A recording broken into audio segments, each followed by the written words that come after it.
જય Hind. Gujarati study education ચેનલમાં તમારા દરેક મિત્રોનું હાર્દિક સ્વાગત છે. તો આજે આપણે આ વિડીયોમાં જોશું કે doctor C V Raman, doctor Subramanyam, વરા મિહિર, ડૉક્ટર સૈદ્યનાથ બોઝ, ભાસ્કરાચાર્ય શાળા વિકાસ સંકુલ બનાસકાંઠા પ્રથમ વાર્ષિક પરીક્ષા 2025 ધોરણ 12 વિષય મિત્રો તત્વજ્ઞાન છે, એટલે કે ફિલોસોફી છે. તારીખ 4/10/2025નું પેપર છે અને વાર શનિવારનું છે. 100 ગુણ છે, 3 કલાકનો સમય આપવામાં આવે છે. તો મિત્રો અત્યારે ધોરણ 9 થી 12 નહીં, શાળા વિકાસ સંકુલ મિત્રો પ્રથમ વાર્ષિક પરીક્ષા ચાલી રહી છે. તો એની અંદર આ પેપર મિત્રો તમારા જિલ્લામાં બાકી હોય તો તમને પરીક્ષાની પૂર્વ તૈયારી રૂપે મદદરૂપ થઈ શકે છે. તો આપણે વિભાગ એ, બી અને સીનો સોલ્યુશન જોવાના છીએ. તો શરૂઆત કરીએ આપણે વિભાગ એથી. તો જોઈએ ધોરણ 12 વિષય તત્વજ્ઞાન પ્રથમ વાર્ષિક પરીક્ષા 2025. જોઈએ પ્રશ્ન 1 કે નીચેના 1 થી 20 સુધીના પ્રશ્નો આપેલા વિકલ્પોમાંથી યોગ્ય વિકલ્પ પસંદ કરી અને જવાબ લખવાનો છે. તો પહેલો જોઈએ કે મૂળભૂત તાર્કિકો કેટલા છે. તો મૂળભૂત તાર્કિકો 5 છે, ઓપ્શન એ જવાબ. બીજો, નીચેનામાંથી એકમુખી કારક કયો છે. તો આવશે મિત્રો નિષેધ, ઓપ્શન સી જવાબ. આગળ પ્રશ્ન, 3 સાદા વિધાનોવાળા જટિલ સંયુક્ત વિધાનના સતત કોષ્ટકમાં કેટલી હરોળ હોય છે. તો જવાબ આવશે ઓપ્શન સી 8 હરોળ. પ્રશ્ન આગળ, નીચેનામાંથી કયું વિધાન રૂપ સ્વવ્યાઘાતી છે. તો જવાબ આવશે ઓપ્શન બી પી સમુચ્ચય નિષેધ, પી આવશે. ત્યારબાદ પ્રશ્ન 5માં જોઈએ આપણે. તો જો એમાં શું છે પ્રશ્ન 5માં, તો પ્રશ્ન 5 છે કે દલિતમાં ફલિત વિધાનની સંખ્યા કેટલી હોય છે. તો જવાબ આવશે મિત્રો ઓપ્શન બી 1 અને માત્ર 1 જ હોય. જે દલિત અપ્રમાણભૂત ન હોય તે દલિત કેવા પ્રકારની હોય છે મિત્રો. તો જે દલિત અપ્રમાણભૂત ન હોય એ દલિત હંમેશા માટે પ્રમાણભૂત હોય છે. જવાબ આવશે ઓપ્શન એ પ્રમાણભૂત. આધાર વિધાનોના એક સમુચ્ચયમાંથી શું નિષ્પન્ન થાય છે. તો આધાર વિધાનોના એક સમુચ્ચયમાંથી ફલિત વિધાન શું થાય છે. ફલિત વિધાન નિષ્પન્ન થાય છે. ઓપ્શન બી જવાબ. નીચેનામાંથી દલિત માટે રૂપ ઓળખાવાનું છે. જવાબ આવશે ઓપ્શન નિષેધ, પી. તેથી પી એ આપણે કહી શકીએ ઓપ્શન સી જવાબ. ત્યારબાદ જોઈએ નવમો નંબર, કોંગનો નિયમ એટલે મિત્રો કે કંજક્શનનો નિયમ. કોંગનો નિયમ કયા નામથી ઓળખાય છે. જવાબ આવશે ઓપ્શન સી સમુચ્ચય. કયા નામથી ઓળખાય છે કંજક્શનનો? કોંગ એટલે કે સમુચ્ચય. આગળ પ્રશ્ન, રૂપલક્ષી સાબિતીમાં 83 લીટીની આગળ લખવામાં આવતો પી શેનો નિર્દેશ કરે છે. તો મિત્રો એ આધાર વિધાનનો. જવાબ આવશે ઓપ્શન એ આધાર વિધાનનો નિષેધ એટલે કે નિર્દેશ કરે છે.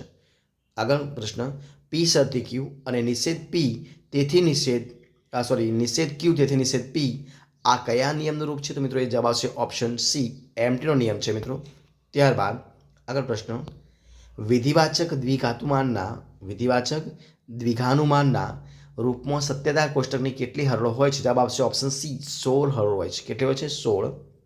પ્રશ્ન આગળ, સંવિધાનમાં પ્રત્યેક પદનો ઉપયોગ કેટલી વાર થાય છે. જવાબ આવશે ઓપ્શન બી 2 વાર. પ્રશ્ન આગળ, 14 પદવાળા સંવિધાનમાં કેવા પ્રકારનો દોષ થાય છે. જવાબ આવશે ઓપ્શન સી પદ ચતુષ્ટય. શું આવશે? પદ ચતુષ્ટયનો. પ્રશ્ન આગળ, કઈ આકૃતિમાં મધ્યમ પદ બંને આધાર વિધાનમાં ઉદ્દેશને સ્થાને હોય છે. જવાબ આવશે ઓપ્શન સી ત્રીજી હરોળમાં. કઈ આવશે?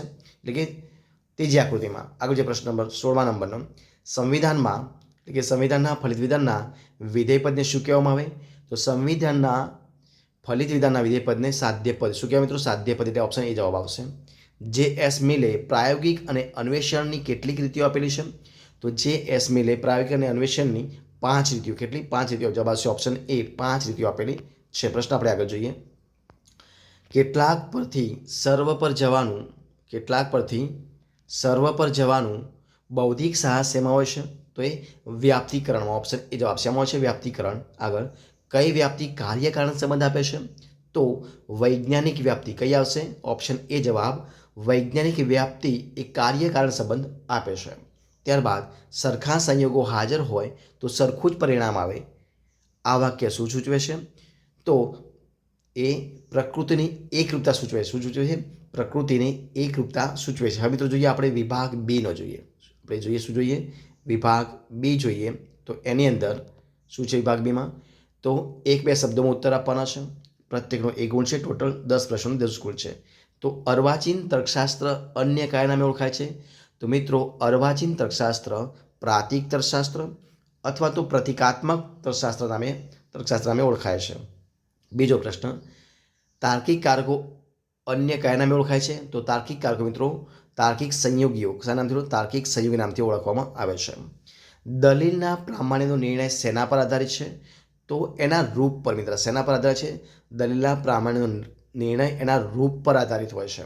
આગળ પ્રશ્ન, પ્રમાણભૂત દલીલ એટલે શું? તો આધાર વિધાન પણ સત્ય હોય અને ફલિત વિધાન પણ સત્ય હોય તો એને પ્રમાણભૂત દલીલ કહી શકાય. શું કહેવાય? કે જેનું આધાર વિધાન પણ સત્ય હોય અને એનું ફલિત વિધાન પણ સત્ય હોય તો જ એને પ્રમાણભૂત દલીલ કહેવામાં આવે છે. ત્યારબાદ પૂર્વાંગના સ્વીકાર પરથી ઉત્તરાંગ સ્વીકારના નિયમનું રૂપ શું હશે મિત્રો? તો એ આવશે એમપીનો નિયમ. શું કહેવાય છે? એમપી મતલબ પી સરથી ક્યુ, પી તેથી ક્યુ આપણે કહી શકીએ. ત્યારબાદ એચએસના નિયમનું રૂપ લખવાનું છે તો પી સરથી ક્યુ, પી સરથી ક્યુ, ક્યુ સરથી આર, માટે પી સરથી આર એવું આપણે કહી શકીએ. ત્યારબાદ આપણે આગળ જોઈએ. પ્રશ્ન નંબર આગળ શું છે? 27મો પ્રશ્ન, ઇરવિંગ કોપીએ કેટલા નિયમો આપેલા છે? તો મિત્રો ઇરવિંગ કોપીએ કેટલા? 6 નિયમો. કેટલા નિયમો? 6 નિયમો આપેલા છે. અને સંવિધાનના શક્ય ભેદો કેટલા છે મિત્રો? તો સંવિધાનના શક્ય ભેદો છે મિત્રો 256. કેટલા છે? 256 છે. ત્યારબાદ આપણે આગળ જોઈએ કે દરેક બનાવનું કોઈ કારણ હોય છે. આ નિયમ કયો છે? તો મિત્રો નિયમ છે કાર્યકારણનો નિયમ. કયો છે? કાર્યકારણનો નિયમ. ત્યારબાદ અન્વય રીતિમાં કેટલા સંયોગોનું સામે હોવું જરૂરી છે? તો એક જ. કેટલા? એક જ. ત્યારબાદ મિત્રો આપણે જે વિભાગ સી જોઈએ તો એને આપણે જોવાનો પ્રયત્ન કરીએ છીએ. તો નીચેના પ્રશ્નના ટૂંકમાં ઉત્તર આપવાના છે અને દરેક 2 ગુણના છે. તો નીચેના વિધાનની પ્રાતિક રજૂઆત કરી વિધાનનો પ્રકાર ઓળખાવવાનો છે.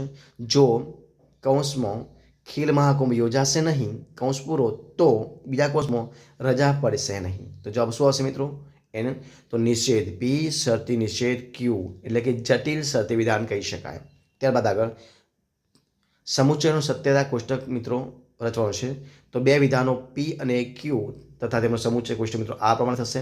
તો પી અને ક્યુ આપશે. ત્યાં મિત્રો આપણે જવું અને અહીંયા પી સમુચ્ચય ક્યુ. તો મિત્રો શું બનશે? જો ટી બરાબર ટી, ત્યારબાદ ટી એફ હોય તો એફ થશે, એફ ટી હોય તો પણ એફ થશે અને છેલ્લે એફ હોય તો પણ એફ થશે. આ રીતે અહીંયા આપણે બતાવ્યું છે એ બનશે. એટલે કે બરાબર છે. માટે પી સમુચ્ચય ક્યુનું સત્યા કોષ્ટક આ પ્રમાણે છે. હવે આપણે આગળ જોઈએ 33મો પ્રશ્ન કે વિધાનના પ્રકારને અનુલક્ષીને જરૂર મુજબ કૌંસ ઉપયોગ કરવાનો છે. તો મિત્રો સમુચ્ચય તો આ પ્રમાણે આપણે કૌંસ બનાવીશું. તમે જોઈ લેજો. શરતીમાં આ પ્રમાણે કૌંસ બનાવશે, વિકલ્પમાં આ પ્રમાણે કૌંસ બનશે અને નિષેધમાં આ પ્રમાણે કૌંસ બનશે. ત્યારબાદ આપણે આગળ જે પ્રશ્ન 34મા નંબરનો વિધાન માટેના રૂપના પ્રકારને કેટલા છે અને કયા કયા છે? તો મિત્રો વિધાન માટેના રૂપના પ્રકાર 3 છે. તદેવાર્થક રૂપ, સ્વવ્યાઘાતી રૂપ અને પરાયત રૂપ આ પ્રમાણે બનશે. ત્યારબાદ પ્રમાણભૂત દલીલ અને અપ્રમાણભૂત દલીલનું લક્ષણ મિત્રો આપવાનું છે. તો જો આધાર વિધાન સત્ય હોય અને ફલિત પણ સત્ય હોય તો તે દલીલ કેવી છે? પ્રમાણભૂત દલીલ બનશે. લક્ષણ થયું. હવે અપ્રમાણભૂત દલીલનું લક્ષણ જોઈએ આપણે. તો જો આધાર વિધાન સત્ય હોય અને ફલિત અસત્ય હોય તો તે દલીલ અપ્રમાણભૂત દલીલ છે. આ એનું બનશે લક્ષણ. ત્યારબાદ આપણે આગળ જોઈએ કે નીચેની દલીલ પ્રમાણભૂત બને તે રીતે ખાલી જગ્યા પૂરવાની છે અને તે દલીલ માટેના કયા રૂપનું સ્થાનાપતિ નિદર્શન છે તે લખવાનું છે. મિત્રો અહીંયા આપ્યું છે કે કૌંસમાં નિષેધ પી વિકલ્પ પર નિષેધ આર કૌંસ પૂરો, શરતી બીજા કૌંસમાં આર વિકલ્પ પર નિષેધ એસ કૌંસ પૂરો. તો મિત્રો અહીંયા જવાબ બનશે નાના કૌંસમાં નિષેધ પી વિકલ્પ પર નિષેધ આર કૌંસ પૂરો. તેથી આર વિકલ્પ પર નિષેધ એસ પ્રમાણે બનશે. એટલે કે પી શરતી ક્યુ, પી તેથી ક્યુ એટલે કે એમપીનો નિયમ આ પ્રમાણે બનશે. આપણે આગળ જોઈએ પ્રશ્ન નંબર 37 નંબરનો કે નીચેની રૂપલક્ષી સાબિતીમાં ખાલી જગ્યા પૂરવાની છે. તો જો પહેલું આપે છે કૌંસમાં જે શરતી કે કૌંસ પૂરો સમુચ્ચય કૌંસમાં એલ શરતી એમ કૌંસ પૂરો બરાબર પી અને બીજા નંબરનું છે કે જે સમુચ્ચય એલ પી આપ્યું છે તેથી કે સમુચ્ચય એમ.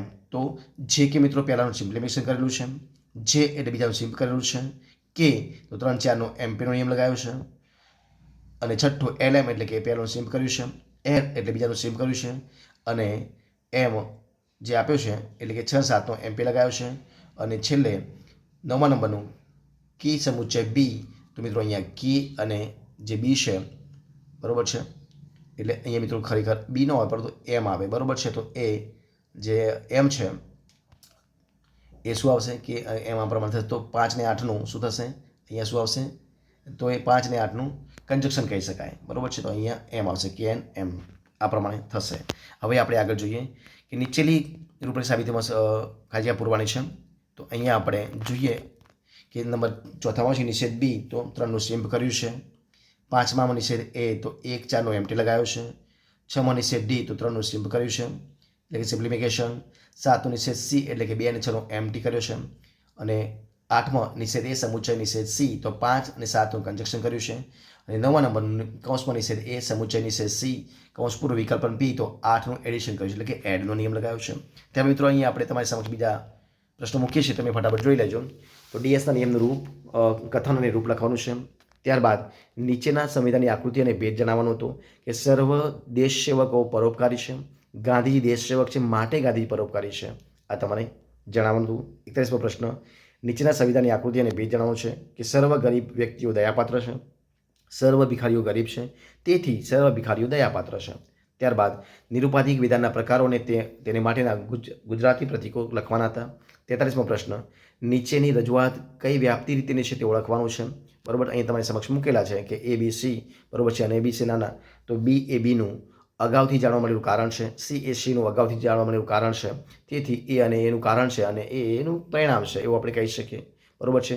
તો એ પ્રમાણે તમારા મિત્રો અહીં આપી તમે સ્ક્રીનશોટ લઈ અને ફટાફટનો જવાબ લખી શકો છો. ત્યારબાદ 44મો પ્રશ્ન છે કે અન્વય રીતનું સૂત્ર મિત્રો લખવાનું છે અને વિભાગ ડી જોઈએ આપણે તો નીચેના પ્રશ્નના મુદ્દા છે જવાબ આપવાના છે. પ્રત્યેકના 3 ગુણ છે અને કોઈ પણ 10. તો જો પહેલો પ્રશ્ન આપ્યો છે કે વિધાનપરક અચલ અને વિધાનપરક પરિવર્તનનો તફાવત જણાવવાનો છે. નીચે આપેલા જટિલ સંયુક્ત વિધાનનો સત્યા કોષ્ટક રચી સમજૂતી આપવાની છે કે નિષેધ એ શરતી ડબલ નિષેધ એ. ત્યારબાદ સત્યતા કોષ્ટકનો રીતનો ઉપયોગ કરી વિધાનના રૂપનો પ્રકાર નક્કી કરવાનો છે કે પી વિકલ્પન કૌંસમાં પી શરતી નિષેધ પી કૌંસ પૂરા પ્રમાણે. ત્યારબાદ 48મો સત્યતા કોષ્ટકની પ્રત્યેક રીતનો ઉપયોગ કરીને નીચે દલીલ પ્રમાણે છે નક્કી કરવાનું છે કે નિષેધ બી શરતી એ, તેથી નિષેધ એ શરતી બી. ત્યારબાદ જોઈએ 49મો પ્રશ્ન, સત્યતા કોષ્ટકની પ્રત્યેક રીતનો ઉપયોગ કરી દલીલનું પ્રમાણભૂત નક્કી કરવાનું છે કે નિષેધ પી શરતી નિષેધ ક્યુ જેથી નિષેધ પી. 50મો પ્રશ્ન, નીચેની દલીલ પ્રમાણભૂત છે એમ રૂપરેખી સાબિતી રચીને સિદ્ધ કરવાની છે. તો અહીંયા તમારી સમક્ષ એક સાબિતી આપી છે કે એ શરતી બી, ડી વિકલ્પન એ, ઈ શરતી નિષેધ ડી, એફ વિકલ્પન ઈ અને નિષેધ એફ, તેથી એ સમુચ્ચય બી. ત્યારબાદ એચએસના નિયમનું કથન રૂપ સંક્ષેપ સમજાવવાનું છે. કંજક્શનના નિયમનું કથન સમર્થન અને રૂપ જણાવવાનું છે. બધા પ્રશ્નો લખવાના હતા.